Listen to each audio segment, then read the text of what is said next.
welcome to News Roundup, where we bring you highlights and key stories. I am Dominion Adeandrew. First, the headlines. U.S. government returns $52.88 million linked to ex-petroleum minister Dizani. Governor Dodo approves Ministry of Livestock Development. Manchester United to listen to offers for entire squad. Now the news in detail. The government of the United States of America, USA, has repatriated the sum of $52.88 million it said was traced to former Petroleum Resources Minister Dizani Madueke. Signing the agreement on behalf of the federal government, the Attorney General of the Federation and Minister of Justice, Prince Lateef Fagbemi, SAN, disclosed that the $52.88 million arose from the forfeiture of the Galactica assets linked to the ex-minister and her associates. The AGF maintained that the development was not only a testament to the unwavering commitment of both nations to fight corruption, but also signified the commitment of the USA to facilitate restitution and support integrity and accountability in governance. He noted that measures have been put in place to ensure that the repatriated funds are not only disbursed, but also utilized transparently and accountably by the World Bank and IIJ, with periodic reports to be forwarded to Nigeria and the US on the implementation of the project. Moving on, Kogi State Governor Ahmed Usman Ododo has approved the establishment of the Ministry of Livestock Development with immediate effect. The approval is contained in a statement by the Secretary to the Government of Kogi State, Dr. Folashade Ayoade Arike in Lokoja, the state capital.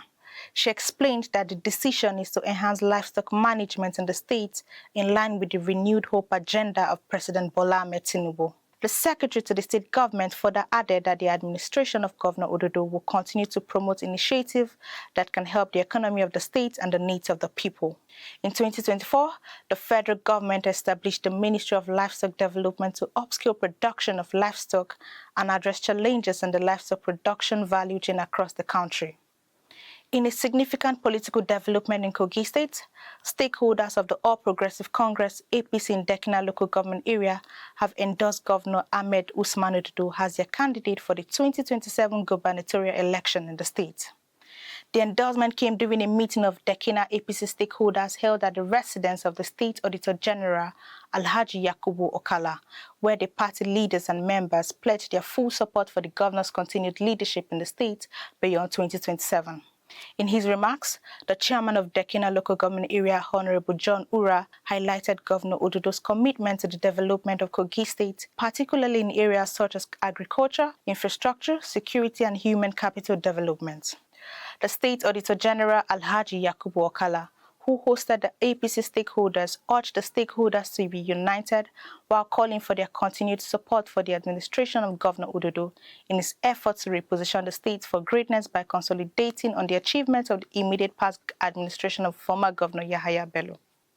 In their separate remarks, the Honorable Commissioner for Humanitarian Affairs and Poverty Alleviation, Haji Arabietu Okute, and the APC Zonal Chairman Alhaji Suleiman Umika called on the stakeholders to unite themselves behind the governor, who, according to them, is doing exceptionally well in leading the state to the desired destination. Leaders and stakeholders across Kogi Central Senatorial District held a grand reception in honor of Governor Ahmed Usman Ododo and his predecessor, Alhaji Yahaya Bello. Governor Ododo's homecoming reception in Okene was made special by the presence of his predecessor, former Governor Yahaya Bello, as hundreds of supporters were on hand to welcome the leaders for the New Year festivities. Shamsuddin Seriki has the details. Governor Ahmed Usman Ododo and his predecessor, Yahaya Bello, kicked off their visit to Okene with a courtesy call on the Ohinoi of Ibiraland, His Royal Majesty Ahmad Tijani Muhammad Anaje. Governor Ododo used the occasion to reassure the people of his dedication to good governance, improved living standards for the people of the state. He outlined his key areas of focus to include improving road infrastructure, enhancing healthcare services, creating job opportunities, improving education, boosting agriculture and food security, promoting youth and women inclusiveness, providing affordable housing, and ensuring security security of life and property in the state. On his part, former Governor Yahaya Bello expressed heartfelt gratitude to the people for the warm reception, promising to continue making the people of the state proud. Bello emphasized the importance of peace, unity, and cooperation in the state, noting that his vision for the progress of Kogi State is being realized through the policies and programs of Governor Ododo's administration. On his part, the Ohinoi of Ibraland praised Governor Ododo's developmental strides, noting that his achievements within 11 months in office have left a lasting impact on the state. He thanked former Governor Yahaya Bello for bringing a God-fearing leader like Governor Ododo to consolidate on his achievements, praying for God's continued protection and guidance for the duo. In another development, the Kogi State Governor Ahmed Usman Ododo has charged political appointees in the state to be guided by the principle of transparency, accountability, and inclusivity in the discharge of their official duties. The governor gave the charge while declaring open a leadership retreat and ministerial briefing organized for commissioners, special advisors, and Director General of government agencies in the state. Governor Ododo, represented by the Secretary to Government of Kogi State, Dr. Folashade Ayoade Arike, said that the retreat should be seen as a collective commitment towards the development of Kogi State. He noted that the retreat would go a long way in promoting good governance and build public trust. The governor noted that his priority for productivity and provision of basic infrastructure is aimed at laying solid foundation for total transformation of the state. The news roundup is coming to you on Lugard TV. Do stay tuned. We'll be back shortly.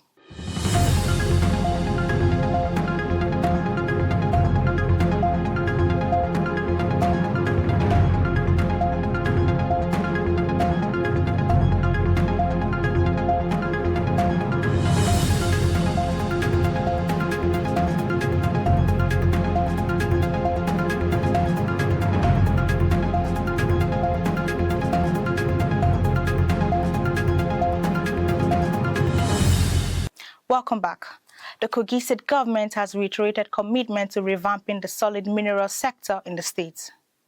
The special advisor to the governor on media, Ismaila Issa, made this known during an interview with Trust TV in Abuja on Tuesday.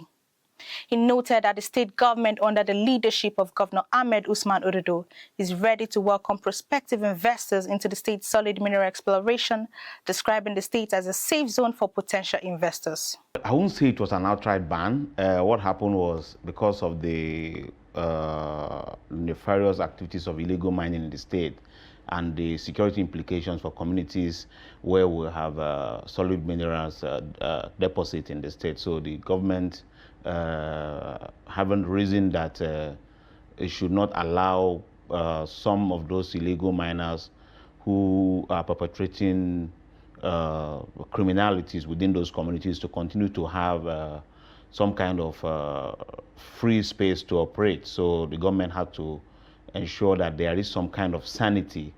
Of course, the suspension of licensing was actually the right word or the right decision. Yes. So, and with the hope that with sanity being restored, the state is now ready and set to welcome prospective investors into the solid mineral exploration sector in the state. The special advisor who spoke on the security standpoint of the state noted that Kogi State has consistently taken the fight to criminals through its clearance operations across the 9 different borders of the state and the FCT. He noted that the state government in the fight against criminality has provided over 300 vehicles and hundreds of motorcycles to security agencies in the state. Issa lauded the efforts of Governor Ahmed Usman Ododo in improving the security architecture of the state by recruiting over 3,000 vigilante personnel and hunters who now earn well above the new minimum wage for civil servants in the state. He further noted that the state government has in 2024 invested over 10 billion naira in agriculture to promote farming activities and to ensure food security in the state. He added that the state's government has also provided free education for students in a bid to secure a better future for the students and reduce economic burden on the parents. Similarly, the Kogi State government has expressed its readiness to collaborate with the private sector to fight poverty and its attendant consequences for the overall advancement of the state. Governor Ahmed Usman Ododo made the commitment during the Dam Basketball Championship and Empowerment Program organized by the Dam Foundation at Okene Club, Okene Local Government Area on Monday evening. Governor Ododo, represented by the Deputy Governor, Comrade Joel Salifo, highlighted the various policies and initiatives implemented by the present administration to address poverty and crime, emphasizing that when people are hungry, there are high tendencies for them to be involved in crime. He noted that to lift the greatest number of people in the state out of poverty, there must be synergy between government and private sectors. He commended the chairman of the Dam Foundation, Dr. Abdullahi Mustafa, for his support for the less privileged and the downtrodden in the society, expressing the government's willingness to collaborate with charitable organizations like the foundation to engage youth, alleviate poverty, and foster harmonious community relations. In his address, Dr. Abdullahi Mustafa, Director General of the Energy Commission of Nigeria and Chairman of the Dam Foundation, stated that the foundation's philanthropic endeavors aimed at supporting social causes, providing assistance to those in need, promoting education, delivering healthcare services, enlightening youth, and empowering individuals to live above poverty lines. He said the 2024 edition of the Basketball Championship Competition and Empowerment Program in Kogi State seeks to unite young people and equip them with the tools for sustainable living. The Kogi Central Chapter of the Bayero University Kano Alumni Association has undertaken a community development initiative extending support to correctional facilities, hospitals, and other institutions through food outreach program. Deborah Edoja has more. The food outreach by the Kogi Central Chapter of the Bayero University Kano Alumni Association is part of activities marking the 4th reunion and annual general meeting of the organization, underscoring the commitment of the association to the development of the society and the university's values of service beyond academia. During the visit to the correctional facility at Achose in Okene local government area, members of the Alumni Association engaged with inmates, providing food supplies and offering words of encouragement aimed at rehabilitation and reintegration of the inmates back into society. In addition, members of the Alumni Association also paid fines for some of the convicted inmates while offering legal assistance to a female inmate awaiting trial over allegation of purchasing a stolen mobile phone. On their visit to hospitals in different local government areas of Kogi Central, the Alumni Association spent time with patients, lifting their spirits and offering food items in the spirit of New Year celebration and community solidarity with patients in healthcare facilities. In their separate responses, representatives of the hospitals lauded the efforts of the Alumni Association, describing such initiatives as one capable of providing immediate relief and to also inspire a culture of giving and community service to the broader public. I'm really impressed about this because it helps to encourage our patients in their healing processes. Because psychologically, they are going to be very okay, knowing that they are not left out for this festive season. So it's something that I really appreciate you people for.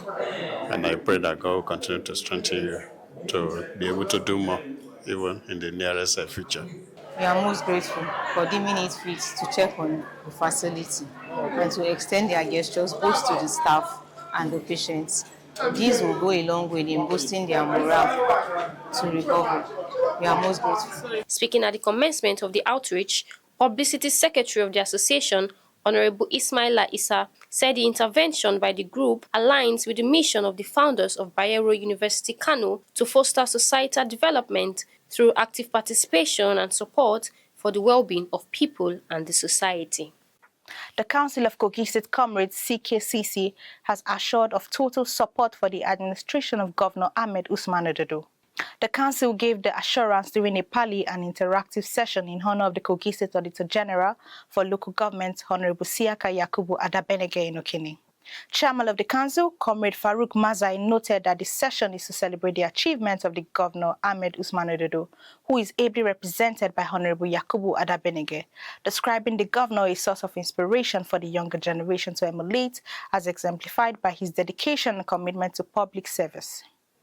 He commended Governor Ododo for running a youth-friendly administration and the pursuit of the quest to promote unity and development in the state. In his address, the Auditor General for Local Government, Honorable Yakubu Adabenege, expressed gratitude for the recognition and reiterated the readiness of the government to invest in the youth and improve the economy of the state. He restated the commitment of the Kogi State government to ensure that governance at the local level truly meets the needs of the people. The former governor of Kogi State, governor and leader of the All Progressive Congress APC in the state, Alhaji Yahaya Bello, on Friday received members of the Government House media team led by the Special Advisor on Media to Governor Ahmed Usman Ododo, Honorable Ismaila Issa at his GRA Okene residence. The meeting, which is in continuation of homage to the former governor by different stakeholders and dignitaries from all parts of Kogi State, is the first by a media group in the state since the former governor's return to his country home on the eve of the new year. Honorable Ismaila Issa, who led the team and some of his political associates on the visit to the former governor, expressed delight in the reception so far received by the former governor on his return to his home country, and assured that the political family of the former governor and the youth of Kogi State will not relent in their support for him as the political leader of the state. He described former Governor Yahaya Bello as an ultimate benefactor who laid a solid foundation for inclusive governance that is being consolidated upon by Governor Ahmed Usman Ododo in his continuity and consolidation agenda for inclusive growth and development of Kogi State. In his remark, former Governor Yahaya Bello expressed confidence in the Government House media team and promised his continued support for the team. The former governor noted with joy the team's gesture in appreciation of his love for the media and his commitment to the well-being of media practitioners in the state. In a significant step to strengthen unity and enhance the base of the All Progressive Congress APC in Adavi local government area, stakeholders in Ogaminana Central have resolved to work together for the progress of the party and the community. Khadija Mohammed has the report. Speaking at a unity meeting held at the Adavi Local Government Secretariat in Ogamnana, the Special Advisor on Media to the Governor, Honorable Ismail Issa, highlighted the significance of the gathering, stating that the meeting serves as an opportunity to celebrate the return of the former governor of Kogi State, Alhaji Yahaya Adoza Bello, to his homeland, as well as marking the first anniversary in office of Kogi State Governor Alhaji Usman Ododo. He expressed optimism that the unity fostered at the meeting would cascade across all the 11 wards in Adavi local government area and strengthen the APC's political base in the local government area. He stressed that the meeting served as a platform for uniting all political leaders in the ward under the leadership of the councillor and all the leaders, including former chairman, Honorable Joseph Omuya Salami, and other key leaders who have come together to be involved in the meeting, to promote unity among them and to fashion out ways of promoting the political base of the APC within the Ogamnana Central Ward. It's part of our own way of celebrating the arrival of our leader and the former governor of Kogi State, Alhaji Yahaya Bello, back to his homeland, and also to celebrate our governor, Alhaji Ahmed Usman Ododo, who by the end of this month would have been 1 year in office, and also to come as a platform for us to unite all political leaders in our ward under the leadership of our councillor and all of our leaders, including our former chairman, Honorable Joseph Omoya Salami, and so many of our leaders who have come together to all get involved in this get-together, and also to promote unity among us, and also to fashion out ways of promoting political base within Ogamnana Central in Area Ward. He emphasized the critical role of Ogamnana Central, describing it as the heartbeat of politics in Adavi local government area of the state. The NUT chairman local government, Comrade Salami Anataku, lauded the meeting, calling it the first of its kind in bringing together stakeholders from all segments of the ward to celebrate in unity and discuss the achievements of the government. He expressed gratitude to the former governor of Kogi State, Alhaji Yahaya Bello, for laying a strong foundation for the APC, and appreciated the Kogi State governor, Alhaji Usman Ododo, for building on the achievements of the former governor of Kogi State. Moving on to sports, Manchester United will listen to serious offers for any of their first-team squad this month, with Sir Jim Ratcliffe ready to make radical changes to overhaul their underperforming squad. Ratcliffe has been open with his opinion of United's wasteful recruitment in recent years and believes they need to make sacrifices. United are 13th in the Premier League and have gone 4 matches without a win under Ruben Amorim. Maino and Garnacho are considered homegrown players, having come through the United Academy, so would be particularly valued sales in the age of profit and sustainability rules. Chelsea are among the clubs keeping an eye on Maino's situation, knowing they could take advantage of United's dire situation. Meanwhile, Ineos will not ring-fence any assets this month, meaning summer signings Lenny Yoro, Nusre Mazraoui, Matthias de Ligt, Manuel Ugarte and Joshua Zirkzee could be offloaded after just 6 months at the club. And that's it on News Roundup. Until next week, I am Dominion Adeyanju. Thank you for staying with us.